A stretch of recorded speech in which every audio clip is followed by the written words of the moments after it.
Assalamu alaikum wa rahmatullahi wa barakatuh. Today I want to discuss the last ruku of Surah Al Hajj. And it's a really profound ruku in the sense that it has a message first for the entirety of mankind. So whether you're a believer, you're a non-believer, it starts with Ya Ayyuhan Nas, everyone. It doesn't matter if you're a man, doesn't matter if you're Muslim. This invitation, this message is for all of you, right? And then later on, we'll see commandments for Ya ayyuhalladhina amanu, the believers, right? And so it's sort of universal in the sense that Allah is talking to both of them in one ruku and giving them the very basics of Islam, essentially. So, Bismillahir Rahmanir Rahim. Ya ayyuhan nas, O people, all of them, everyone. Nas, mankind, O mankind. ضُرِبَ مَثَلٌ. An example is being, presented, is being shown to you, is being told to you. فَاسْتَمِعُوا لَهُ. So listen to it attentively. Listen to it, with full focus. There's if you directly look at the translation, it will just say listen to it, right? But فَاسْتَمِعُوا is different from فَاسْمَعُوا. فَاسْمَعُوا would mean listen to it, simply, right? فَاسْتَمِعُوا means listen to it attentively. Listen to it with the entirety of your focus, right? So don't be multitasking, don't be doing anything else. All of your focus, all of your energy should be on this when you're listening to it. فَاسْتَمِعُوا لَهُ إِنَّ الَّذِينَ تَدْعُونَ مِن دُونِ اللَّهِ. Indeed, whoever you call out to, whoever you pray to, whoever you make dua to, min dunillahi, other than Allah, except Allah, lan yakhluqu dhubaba. They cannot even create, takhliq, khalq, right? So they can't even create dhubaba, a fly, a housefly, right? وَلَوْ اجْتَمَعُوا لَهُ. Even if they cooperate all together. And we might have already touched upon this, or maybe not, that it's basically pretty common sense that if there's more than one God, they're going to have major conflicts, right? Because if they all have absolute power, then they're going to fight over it. Right? It doesn't make sense for more than one God for multiple reasons, but this being one of them. That they're just going to always be in conflict, right? But Allah is saying, let's let that point slip. Even if they're not in conflict, even if they're all working together, لَن يَخْلُقُوا ذُبَابًا وَلَوْ اجْتَمَعُوا لَهُ. Even if they all sit together, even if they all work together, they still cannot create even something as small, as tiny as a housefly. وَإِن يَسْلُبْهُمُ الذُّبَابُ شَيْئًا. And if the housefly takes from them, it steals from them something, it just takes away from them something, لَا يَسْتَنْفِذُوهُ مِنْهُ. They cannot even take it back. Right? And again, remember the context here. This is bring Makkah to your mind. At Kabatullah, there's 360 idols, right? And the people of Quraysh, and everyone basically who comes to pray over or comes to worship them, they come and they see these idols and they bring them food and sweets and whatnot. And they put the sweets in front of them. Now they can't eat, right? The idols, they're stone, they can't do anything with them. But they're seeing all these, flies come and, eat from the food and whatnot and fly away. So Allah is saying, these things that you worship, forget creating a fly. Forget, takhleeq, forget creating something. That's something way too big, right? They cannot even take back something that belonged to them actually. It was given to them by the worshippers, right? If a fly takes from them something that belongs to them, they cannot even take it back. They don't even have the power to take it back. And you're worshipping them? ضعف الطالب والمطلوب. How weak, how worthless, how valueless are both the talib and the matlub. The talib is the one who is like who is asking for something, who is striving for something, and matlub is the thing that he's asking for, the thing he's trying to get. Basically, the translation here is good. How weak are the pursuer and the pursued. So the one who is pursuing. Now, okay, let's look at this in this context. The idols, they are how weak are they? Allah has mentioned, they're worthless. They have no power, no authority, nothing, right? They can't even take something back from a fly. And then Allah is saying, ضعف الطالب والمطلوب. Both the pursuer and the pursued are weak. So if you pursue something that is, worthless, that is meaningless, that is valueless, then you become valueless yourself. You become weak yourself. If your aim is, literally 1 inch above the ground, then that is all your worth. If look at it in a worldly sense. If your aim is to pass exams, is to pass your exams, like just pass, just borderline pass, can you ever achieve, an A grade? You can't. It doesn't make sense. You only strive for what your aim is. If your aim is here, if your aim is literally touching the ground, then you're never going to get off the ground. So Allah is saying, ضعف الطالب والمطلوب. How weak are the pursuer and the pursued? How weak, how meaningless is this? Are these gods of yours, and how meaningless, how valueless, how worthless are you because you worship them? ما قدر الله حق قدره. They didn't do qadr of Allah. Now, qadr means to recognize something's true value. Right? The tarjuma here says appraise. Yeah, appraise is basically before an auction, whatever is being sold or auctioned, they call in an expert and he appraises the item. What does that mean? He looks at it, he analyzes it, he examines it, then he gives like a rough estimate of, this is the true value. This is how much how much it can, how much you can earn from it. This is the rough value of this item. And then you auction it. Then you're like, we'll start at this price. So, again, meaning what? He recognizes the value of it. ما قدر الله حق قدره. They did not recognize, they did not accept, they did not accept the true value of Allah, حق قدره, as was his haqq, as was his right to be valued, to be recognized.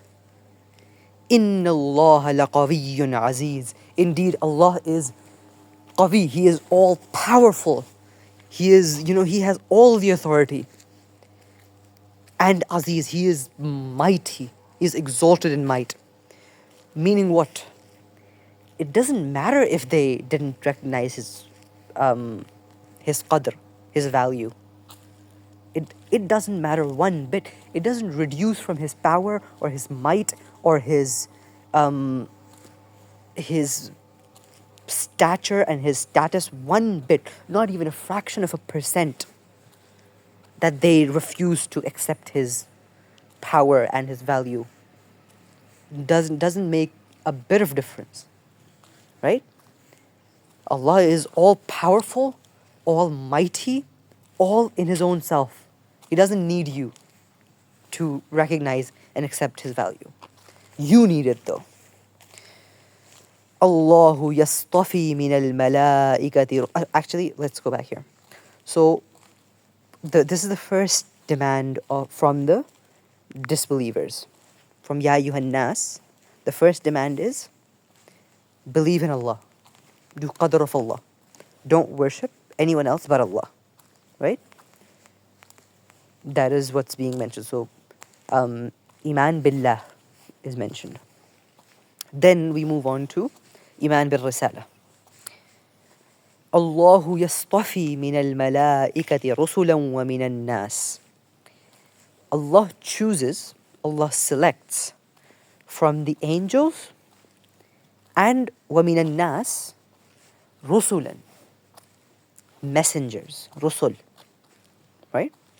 So there are rusul, there are messengers from both malaika, the angels, and nas, people.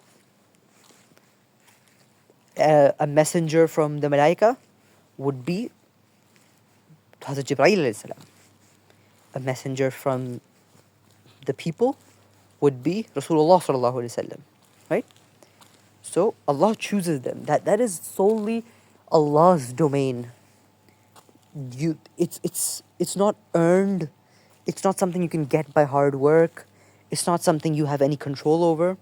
Who to make a Rasul and who not to, that is solely Allah's domain. Inna Allah sami'un basir. Indeed, Allah is all hearing and all knowing, all seeing. So Allah can, hear everything. And this is sort of a jab at the Jews of the time, because they were like, how can Allah can't. He can't be a messenger. Rasulullah sallallahu alaihi wasallam can't be a messenger, can't be a prophet, because he's from Bani Ismail. The prophethood wasn't Bani Israel, right? They were under that impression. And, and then even the Quran says, but they recognized him as the last prophet. They recognized him better or, more than they recognized their own sons. They recognized him that well. At least the people of ilm among them, their scholars and their, rabbis, they knew very well that he was the last prophet. They recognized him more than they recognized their own sons, their own blood and flesh. Right? But they used to talk behind closed doors and conspire against him. So Allah is saying, Inna Allah sami'un basir. Allah is all seeing and all hearing of what Allah can see everything that you do. يَعْلَمُ مَا بَيْنَ أَيْدِيهِمْ وَمَا خَلْفَهُم. Now, we've already touched upon Iman bil Risala, right? And just a quick explanation. Iman bil Risala covers all three things. So, Iman on the messengers, آمنت بالله وملائكته. Okay, وملائكته. Remember إيمان مفصل. So آمنت بالله وملائكته وكتبه ورسله واليوم الآخر والقدر خيره وشره من الله تعالى والبعث بعد الموت. Right? So first point being آمنت بالله. Right? We discussed إيمان بالله. Then وملائكته وكتبه ورسله. Now all three of them fall under the same heading of Iman bil Risala. Why? We've already seen that Allah says, Allah selects messengers, Rusul, from both Malaika and Nas, right, from people. Meaning, both of them, the angel that brings the revelation and the person that revelation is brought to, the messenger that revelation is brought to, both of them are Rasul. Both of them are messengers, right? So that falls under, both of them fall under Iman bil Risala. And then what is being brought? What is being given to the messenger? It's kitab, right? So amantu billahi wa malaikatihi wa kutubihi, the books, wa rusulihi, and the messengers. So that's how all three of them fall under the same heading of Iman bil Risala.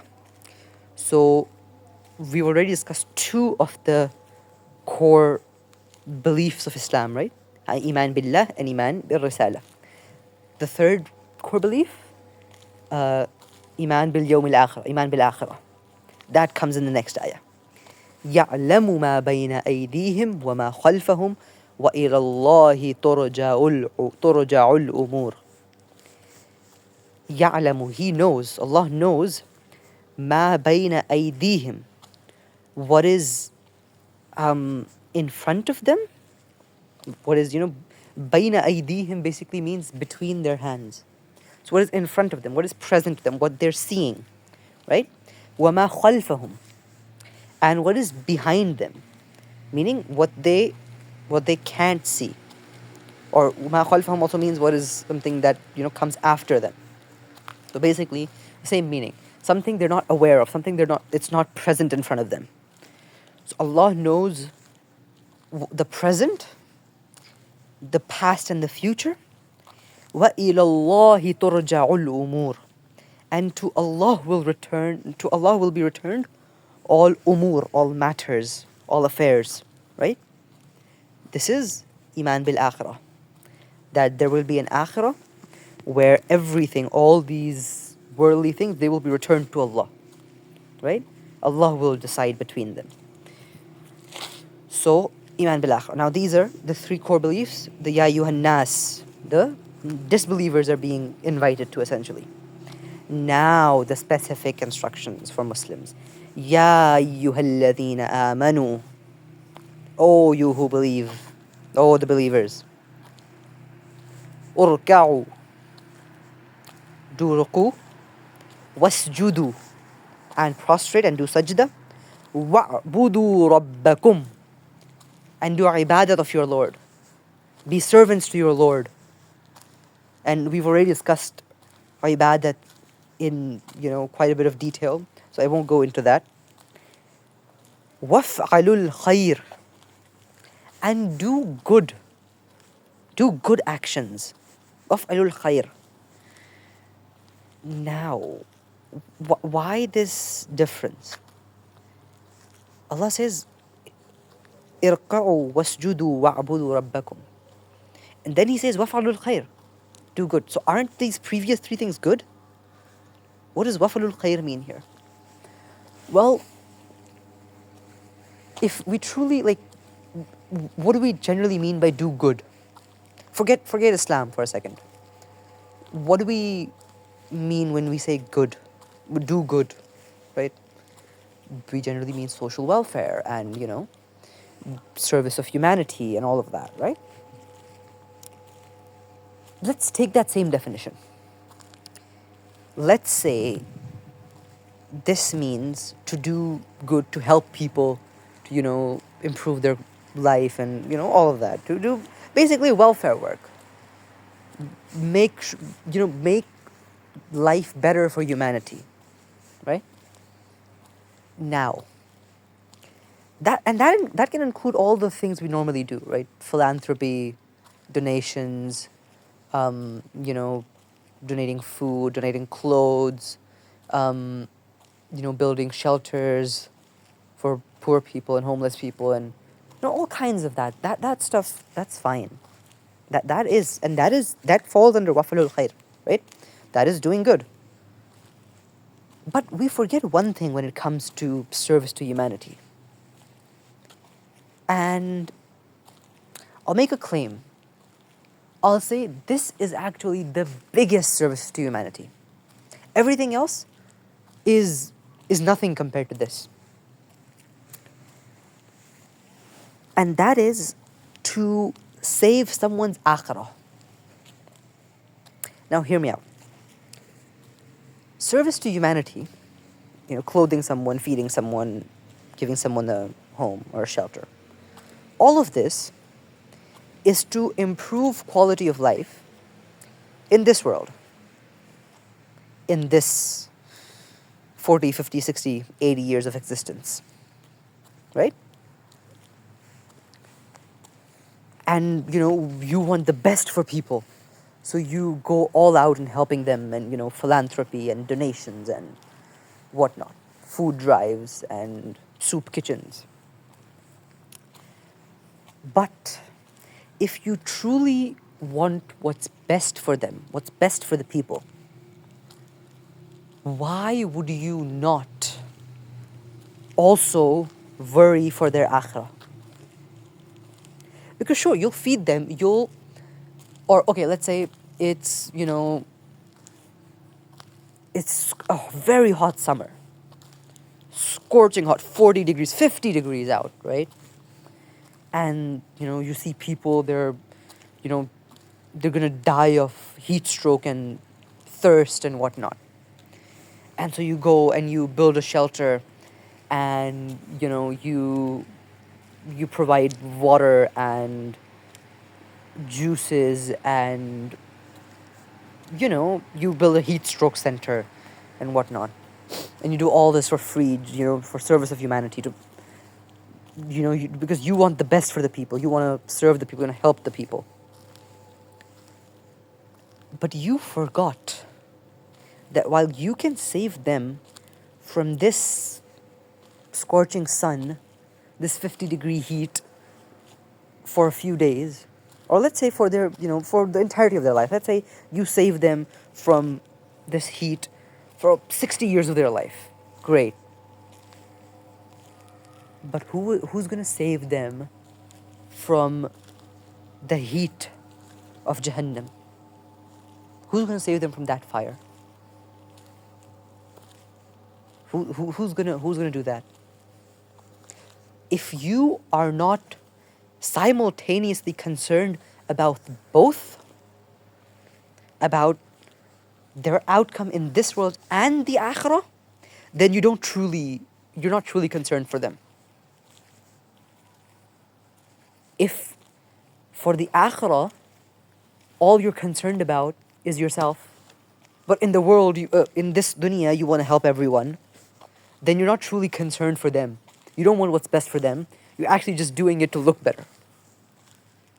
To make sure, have people tell you, oh, you're such a good person, you help so many poor people, you do so much for the community. You're doing it for this. You're not truly concerned about the people. You don't want what's best for them. Because if you did want what's best for them, you would be worrying for the akhirah a lot more than you're worrying for this dunya. Right? And even dunya-wise, this was one aspect of wafalul khair, right? Worrying for their akhirah. Another aspect is even just dunya-wise, right? How many people can you help? In a pure worldly sense. Let's say you build a shelter, a homeless shelter, and, you give out free food and drinks and whatnot. How many people can you help? 100, 1,000, 10,000, 100,000. Let's say you're the richest man on earth. You help 1 million people, right?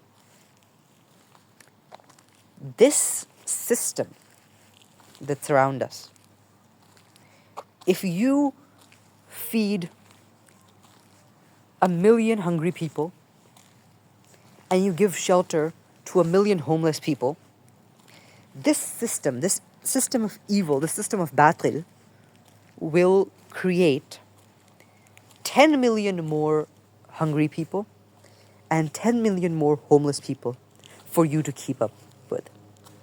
You cannot ever serve all of them. You cannot ever fix all of them. You cannot ever fully,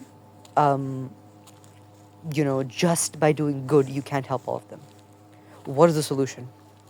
The ultimate service to humanity, the ultimate waf'alul khair, the ultimate, even if you just want what's best for them in this dunya, if you just want what's best for the people in this dunya, it's still iqamat deen, the establishment of deen.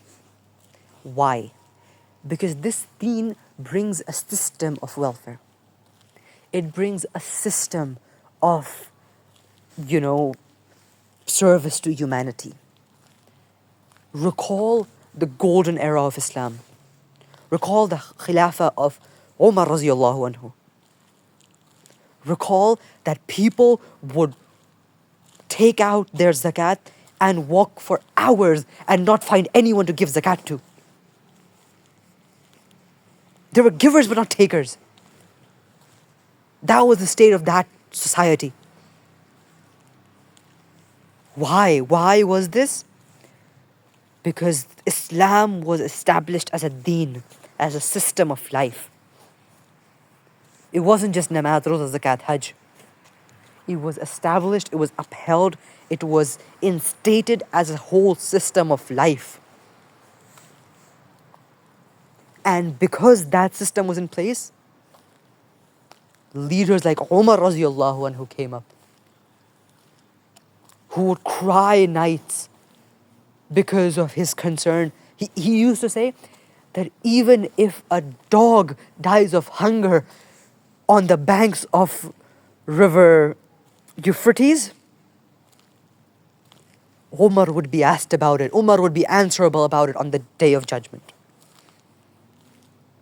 That was the mindset. That was the system. That was the level of ownership. Take any leader today. Can they own their people even 1% of this? Do they show ownership? Do they show concern? Do they show value for their people? Even a fraction of a percent of this. Omar is talking about a dog dying on the banks of river Euphrates. We have people dying of hunger.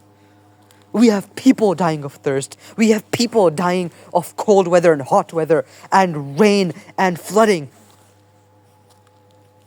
And what do our rulers, what do our leaders do? What do we do? This establishment of deen is the truest and the ultimate form of service to humanity if you truly care for the people. If you just want, people to say you're such a good person, then yeah, you're sure you can go ahead and keep doing whatever service to humanity in the worldly sense that you want to do. But if you truly care about the people, then the actual thing to do is establishment of deen, iqamat deen. It's not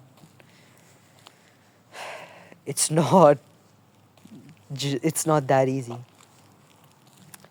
It's not just worrying about their dunya. It's not just because this system, this won't settle, right? This won't settle down. They'll keep producing. The more people you feed, the more people they'll starve. You feed 100, they'll starve 1,000. You feed 10,000, they'll starve 1,000,000. You feed 1,000,000, they'll starve 1,000,000,000. It actually empowers them.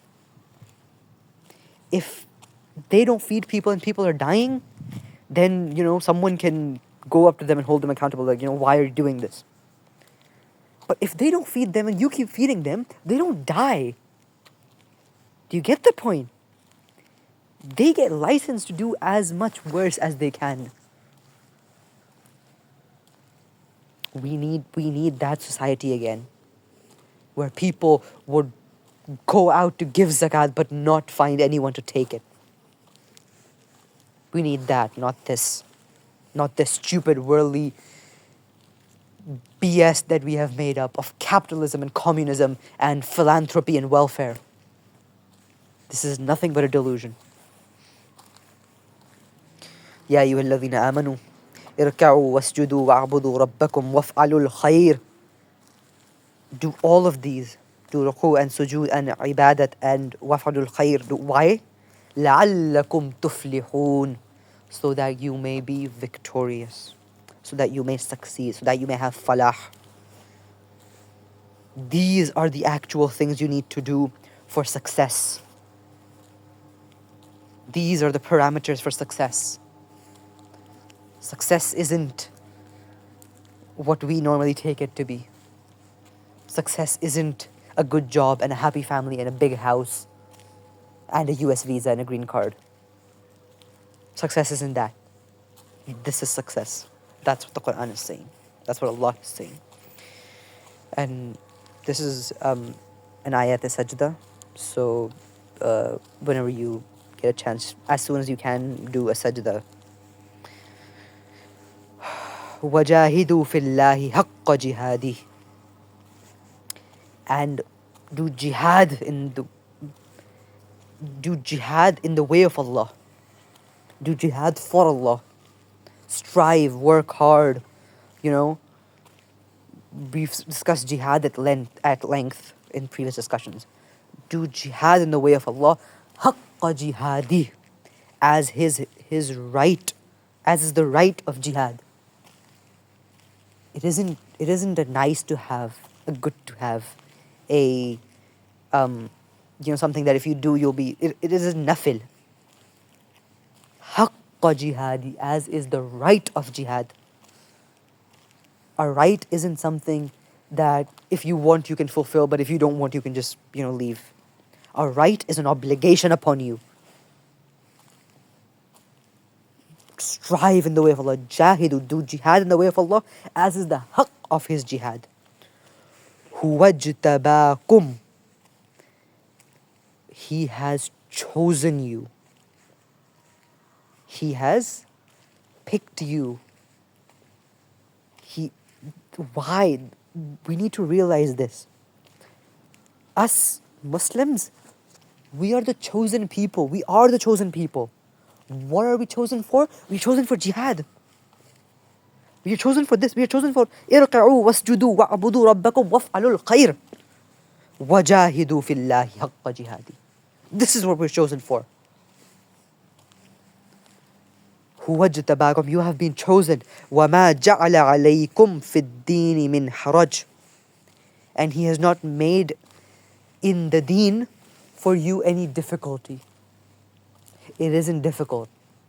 It isn't, there's no haraj, nothing bad in the deen for you. It is all good if you truly understand it, and if you truly implement it, and if you truly establish it as it is supposed to be established. It's actually good for you. Millata abikum Ibrahim. And in what manner? In the manner of your father Ibrahim.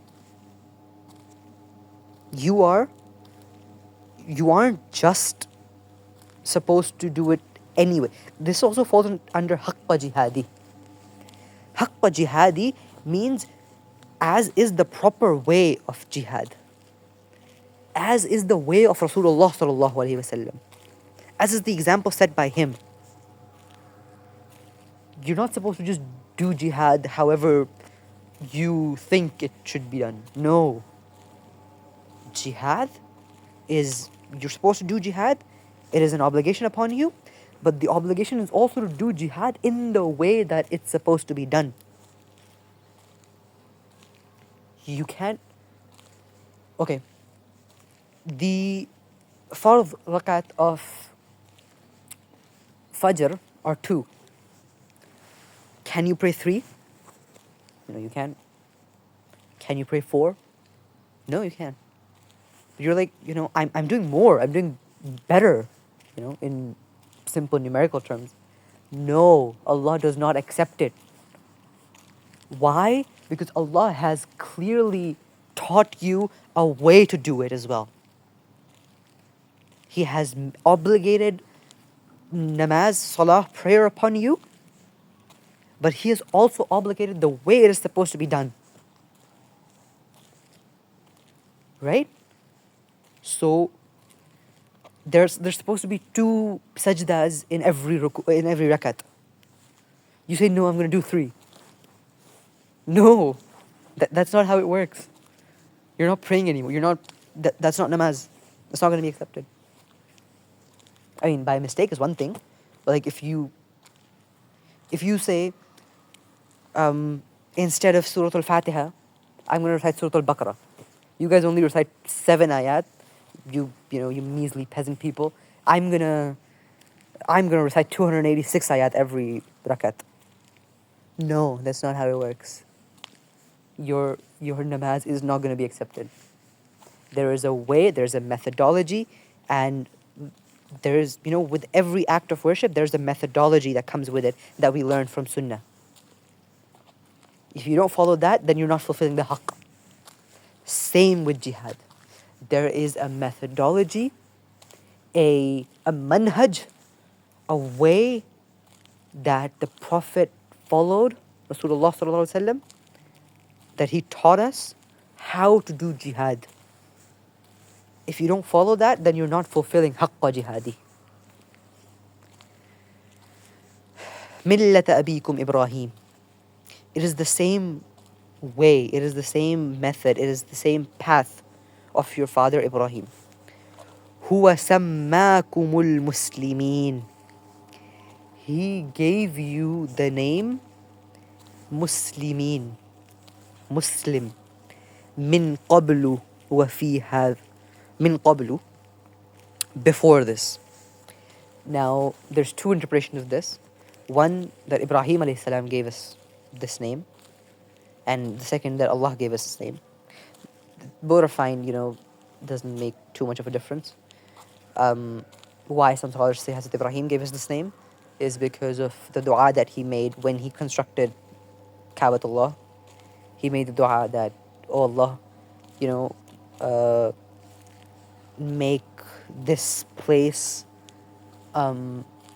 like a settlement, a civilization, and bring forth from this a generation that submits to you, that are Muslimin, that, Muslim in the sense of they submit to you. Or, maybe Allah gave that name, Wallahu A'lam. وَفِي هَذَا لِيَكُونَ الرَّسُولُ شَهِيدًا. And so that in this way, in this path, لِيَكُونَ الرَّسُولُ شَهِيدًا, the Rasul can become upon you a witness, a shaheed. A shaheed in the sense of witness. And we discussed this at length actually in the 30-day 30 Just challenge, if you go back through those discussions.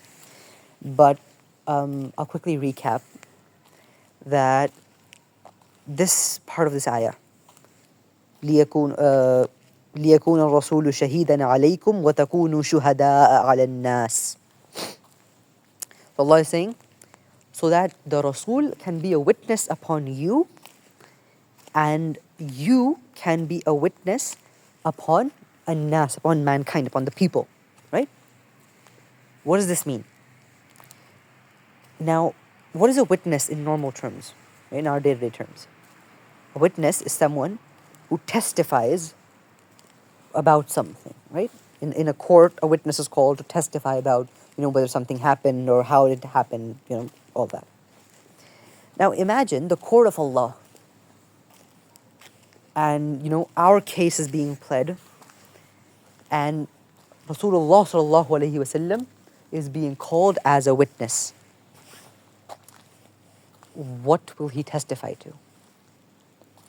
Will he testify that, Ya Allah, yes, these were my ummatis, they followed me, they followed my sunnah, they followed my way, they served your deen, they followed my footsteps, they did irka'u, they did ruku and sujood and ibadah and wafalul khair, they did all of that, they did everything that you ordered. So, please grant them forgiveness and, give them Jannah. Or will he be a witness against us? That, Ya Allah, these people, they threw away your deen, and they threw away your book, and they threw away your my sunnah. They didn't follow my footsteps. They didn't follow your deen. They They didn't establish your deen. They didn't try and understand the Quran. They didn't do ruku and sujood and ibadah and wafulul khair. They didn't do any of that. Throw them into Jahannam. I have nothing to do with them. فَافْرُقْ بَيْنَنَا وَبَيْنَ الْقَوْمِ الْفَاسِقِينَ. So, this should be the meaning of لِيَكُونَ الرَّسُولُ شَهِيدًا عَلَيْكُمْ. So that the Rasul can be a witness upon you. وَتَكُونُوا شُهَدَاءَ عَلَى النَّاسِ. And so that you can be witnesses over the people. And witnessing goes in both ways. What was the mission of Rasulullah sallallahu alaihi wasallam? To make sure that we get the message, right? So he is going to testify that I told them the way. I gave them your book. I explained to them. I taught them how to do it, how to follow it. I taught them all of this. That is his testimony. And if we followed his footsteps, if we follow his teachings, then that testimony is in favor of us because we followed the Rasul. But if that testimony is against us, if we don't follow his footsteps, if we don't do the right stuff, then his testimony, that Allah, I made sure that they got the message, then that testimony is against us. That you got my message, Allah will say, you got my message and you still disobeyed. Right? Similarly, وَتَكُونُوا شُهَدَاءَ عَلَى النَّاسِ. So that you can be a witness, you can be witnesses over the people. This means that the same mission that Rasulullah sallallahu alaihi wasallam fulfilled with us, fulfilled with the mu'mineen, is now our mission over the people. Right? He got the message to us. He transmitted the message to us. Now it is our responsibility to transmit the message to the rest of the people, to an-nas, to mankind. So why? So that we can be shuhada ala an-nas. We can be witnesses over the people. That is, we can testify that, oh Allah, we got your book and we transmitted it to them. Now whether they acted or not, that is their purview. Right? That is now our responsibility. Da'wah, to make sure everyone gets the message.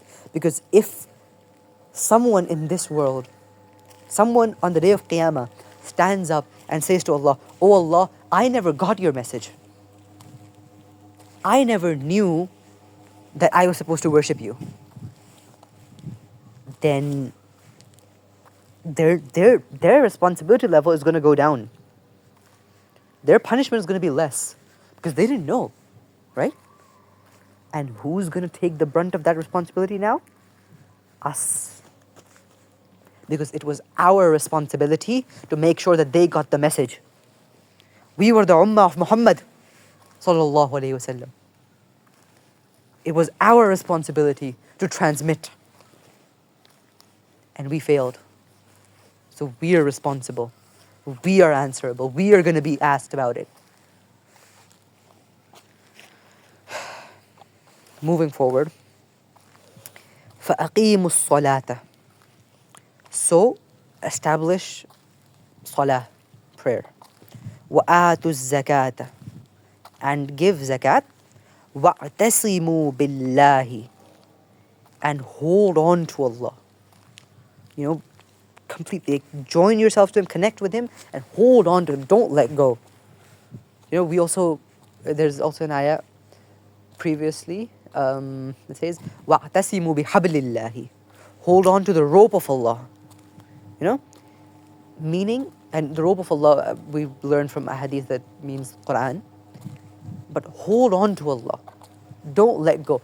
Just, no matter what you do, make sure that you are holding on, you are connected to Him. Don't don't give yourself a chance to be disconnected from Allah, right? Huwa mawlakum. He is your mawla, your ally, your protector, your friend. فَنِعْمَ الْمَوْلَى وَنِعْمَ النَّصِيرُ. And how great, how blessed, how excellent of a protector, of a mawla, وَنِعْمَ النَّصِيرُ, and how excellent of a helper. This is these are the requirements. And actually, a point about أَقِيمُوا الصَّلَاةَ وَآتُوا الزَّكَاةَ. One, these are, they can be interpreted as individual guidance or individual instructions, right? That you pray your namaz and you give your zakat personally on a personal, individual level. But in the same Surah Al Hajj, we'll see previously in this should be ayah, should be in the beginning ayah, I think. Ayat. This is Surah Taha. Let me find it. الذين أخرجوا actually right after this, yeah. This. الذين, this is ayah 41 of the same Surah Al Hajj. الذين إن مكناهم في الأرض. And they are those, and basically the conversation is about the believers, the true believers. الذين إن مكناهم في الأرض. They are those who, when we establish them when we give them authority, when we give them power in the land, مكناهم, establish them in the land, أقاموا الصلاة. They establish salah. They establish prayer. وآتوا الزكاة. And they give zakat. وأمروا بالمعروف. And they enjoin goodness. They enjoin what is good. They, invite people, to command people to do good. وَنَهَوْا عَنِ الْمُنْكَرِ. And they forbid what is bad, the munkar, what is evil. وَلِلَّهِ عَاقِبَةُ الْأُمُورِ. And to Allah, and for Allah is the outcome, is the final result of all umur, of all matters, of all affairs. Now, Allah is saying that they establish salah and they give zakat when they are given authority in the land. What does this mean? I mean, they could establish zakat even without authority in the land, right? People who are living in the US and UK and Canada and whatnot, in the entire world basically, in any non-Muslim country, they don't have authority in the land. Muslims don't have authority. Yet they pray, and they give their zakat and whatnot. So why is Allah specifically saying, الَّذِينَ إِنَّ مَكَّنَّاهُمْ فِي الْأَرْضِ? When we give them authority, when we give them power in the land. Well, the thing to understand is, here, أقام الصلاة does not mean pray on your own individual level. أقام الصلاة and آتوا الزكاة here mean establish systems of prayer and zakat. Establish a system that works for it, not against it. Establish a system that makes sure. In Saudi Arabia, and there are a whole bunch of things wrong about Saudi Arabia, don't get me wrong. But up until a few years ago, I don't know about the recent situation, at least they had this, what people would frankly call the, what do they call it? The religious police or something like that, basically. Basically, their job was to keep a check on everyone, make sure the men are coming to the masjid regularly, and, basic things like that, that make sure everyone's giving zakat and all of that, right? And That is what this verse actually means. That they, when they were given authority in the land, they established systems of establishing of namaz and giving zakat. They don't just do it on their individual level. That was being done even when they didn't have authority. Now, when they have authority, the systems they establish are going to promote and support and ensure salah and zakat. Right? They're going to make sure that zakat is paid, and they're going to make sure that salah is prayed. How do you make sure? Okay, you can't. The thing is, let's say you don't want to force people to pray, right? At least build a system that is conducive to praying. That there are prayer breaks. At times of prayer, no worldly work is done. Everything closes and everyone goes to pray at the masjid. That is a system that does aqamus salah, as opposed to our systems where you have to skip out on worldly tasks to go pray. Sorry, that is my alarm. 2401. Sorry, guys. Anyway, coming back to a system that establishes namaz, right? If I'll give you a personal example. I started praying at school, right? Because school, like 1:30 is prayer time, Zohar time, with Jama'ah, with congregation. And school is still in progress. Like school ends at 2, right? So I was like, I don't care about class. I can skip class for 10 minutes and pray. But that's wrong. Not wrong on me. That's wrong as a system. Because why should someone have to skip class to pray? Why should someone have to skip class? And that too in a Muslim country. If we were in the US, I'd understand. If we were in UK, I'd understand. But we're not. We're in Pakistan. This is a Muslim country. Islamic Republic of Pakistan. We're not supposed to have to make the decisions and make the choice between prayer or education. We shouldn't have to do that. That is stupid.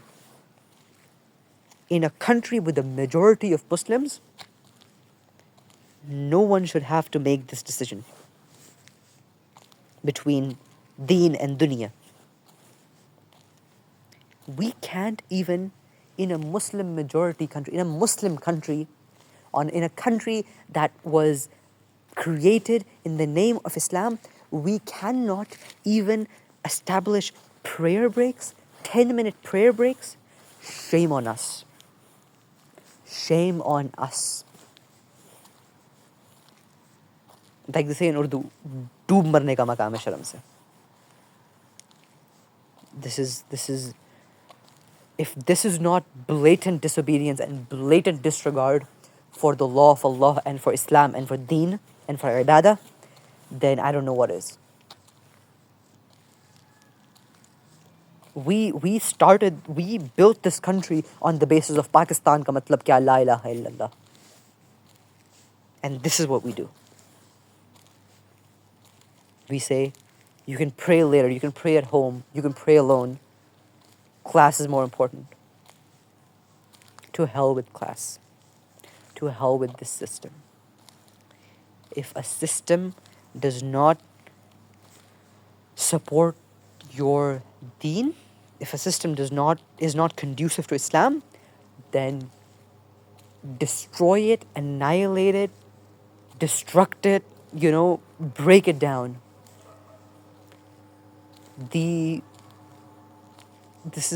I'm remembering one of the, actually 2 verses from Allama Iqbal that Dr. Sarr quotes very often. quoted very often. May he rest in peace. They're in Persian, so you guys probably won't understand that, but I'll translate. How does it start? Let me think.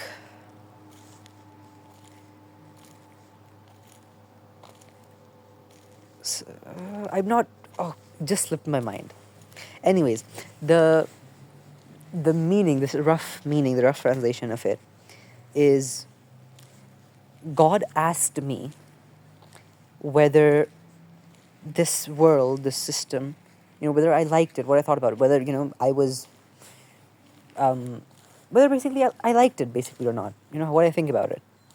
Whether it was conducive to me or not. And I said, no, it's not. And so God said, then destroy it. Utterly, like,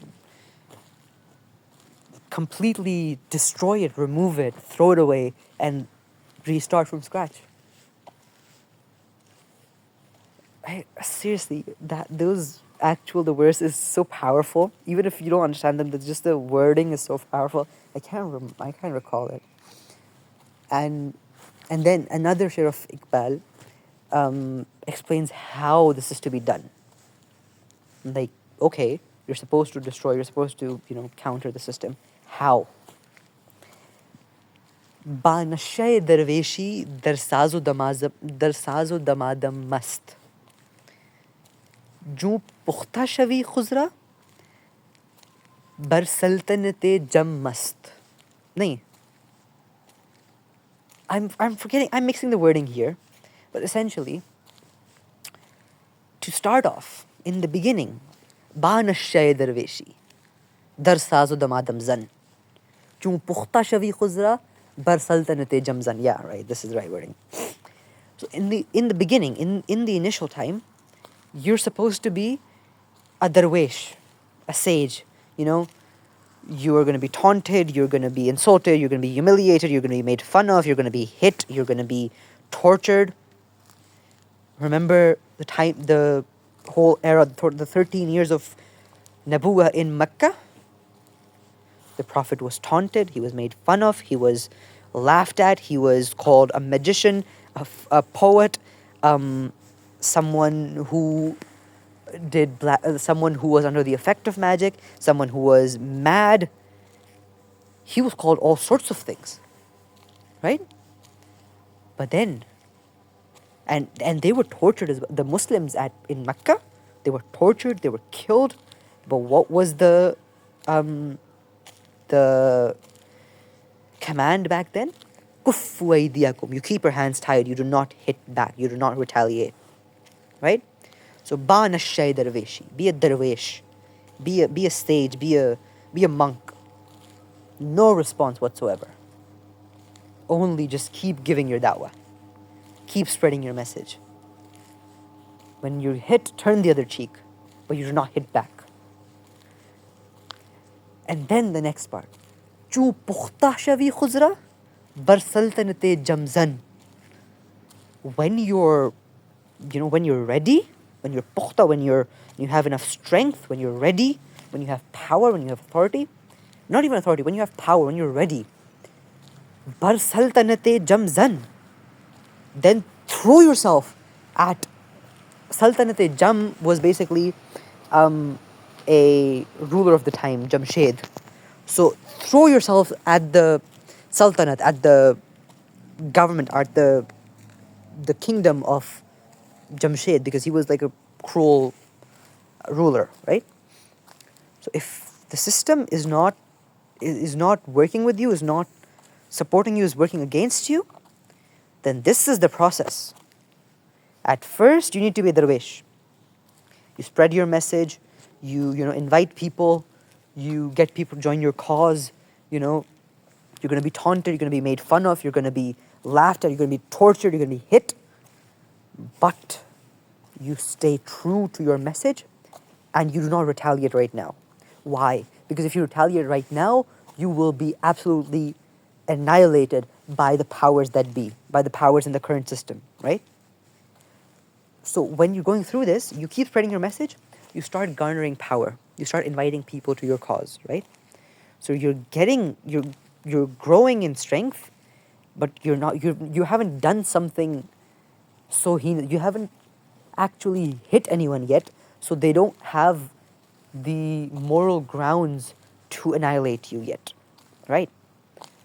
But when you have the power, when you're ready, then you respond. Then you throw yourselves at the system of evil, and you break it down, brick for brick. You absolutely destroy it. You do not leave it. That's not what Islam is. So this is, again, after a whole long tangent about that, this is what aqamu salata wa atu zakat. This is what it means in the sense of those who الذين إن مكناهم في الأرض. When they are given authority in the land, أقاموا الصلاة وآتوا الزكاة. They build systems of أقاموا الصلاة وآتوا الزكاة. And وأمر بالمعروف and وانهوا عن المنكر. They build systems of that. They don't just do it on an individual level. These aren't individual tasks. They are supposed to be systems. That is what Islam is. Islam is a deen, is a system of life. It's not just for your personal, it's not just a private matter. We need to break out of this concept that religion is just a private matter. It's not. Islam is a deen, it's a system of life, and it wants to be a system of life. It needs to be a system of life. It demands to be established as a system of life. Just this won't work. Just this mere lip service won't work. That's not. Just saying إِيَّاكَ نَعْبُدُ وَإِيَّاكَ نَسْتَعِينُ won't work. You have to truly establish a system that is abd of Allah. Then is your claim true. May Allah give us the guidance and the tawfiq to truly understand and incorporate all of these into our lives and truly fulfill the right of service of deen and service of humanity, true, actual service of humanity. وَافْعَلُوا الْخَيْرِ. جزاكم الله خيرا. السلام عليكم ورحمة الله وبركاته.